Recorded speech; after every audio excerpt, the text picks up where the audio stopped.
किसान भाइयों नमस्कार। कृषि विभाग की जानकारी में आपका स्वागत है। गेहूं में एक प्रमुख प्रकार की बीमारी होती है जिसे अलग अलग क्षेत्रों में अलग अलग नाम से जाना जाता है।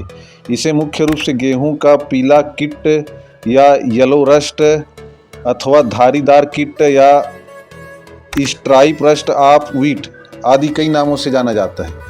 गेहूं की यह रस्ट बीमारी एक विश्वव्यापी है और भारत में भी यह अधिकांश राज्यों में पाया जाता है। यह रस्ट बीमारी गेहूं में हर साल दिखाई देता है और कभी कभी उग्र रूप में भी यह उत्पन्न हो जाता है और इससे गेहूं की फसल में बहुत अधिक हानि होती है। इस बीमारी के लक्षण के बारे में बात करें तो यह फसल बुआई के 1 महीने के बाद से इसके लक्षण दिखाई देने लगते हैं और प्रारंभिक अवस्था में हल्के पीले रंग के स्फोटों यानी जिसे पस्टल्स कहते हैं इसके रूप में दिखाई देते हैं और यह स्फोट वास्तव में यूरिडीनियम होते हैं जो कि पत्ती के सिराओं के बीच एक रेखीय पंक्तियां बनाते हैं। इसलिए इसे कहीं कहीं धारीदार कीट के नाम से भी जाना जाता है। जब यह रोग प्रारंभिक अवस्था में होता है तो यह जो स्फोट केवल पत्ती पर ही बनते हैं, लेकिन उग्र अवस्था में यह डंठल जिसे स्टाल्क कहते हैं उसमें भी बन जाते हैं। पत्ती के जिस स्थान पर स्फोटों की पंक्तियां बनती है वहां का हरा रंग धुंधला हो जाता है और लंबी रेखाएं सी बन जाती है। प्रत्येक पंक्ति में लेमन येलो स्फोट लंबी श्रृंखला में बनते हैं और रोग की अधिक उग्र अवस्था में अनेक स्फोट आसपास अनियमित रूप में बनने लग जाते हैं। यह एक प्रकार का बीजाणु होता है जो कि चमकीले पीले रंग का होता है। यह रस्ट गेहूं में के बालियों में दाना बनने के पहले ही दिखाई देता है, इसलिए यह अधिक हानि पहुंचाता है। इसी प्रकार रोगी पौधों की बालियों में दाने भार में हल्के हो जाते हैं और वह दाने जो है सिकुड़े हुए दिखाई देते हैं।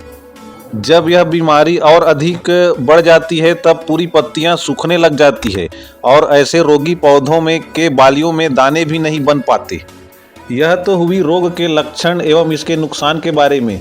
अब इस रोग के नियंत्रण एवं प्रबंधन के बारे में बात करते हैं।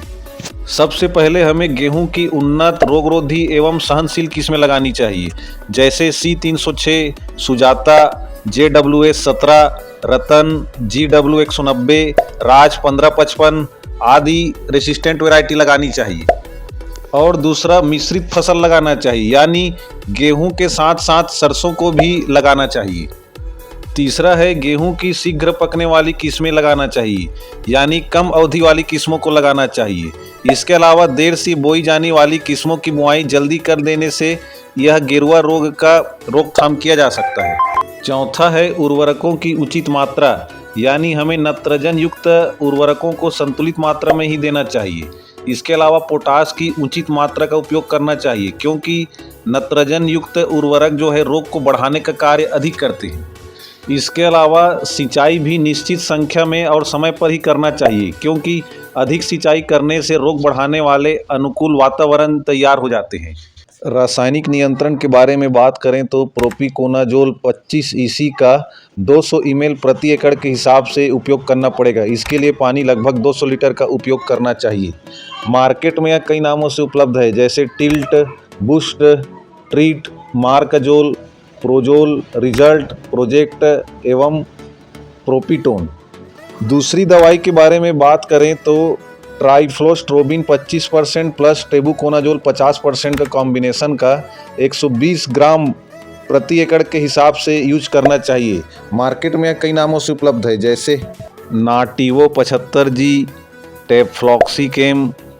तो इसका यूज 120 ग्राम प्रति एकड़ के हिसाब से 200 लीटर पानी में यूज करने पर बहुत ही बेहतरीन रिजल्ट प्राप्त होगा। तो यह जानकारी कैसी लगी किसान भाइयों, जरूर बताइए। धन्यवाद।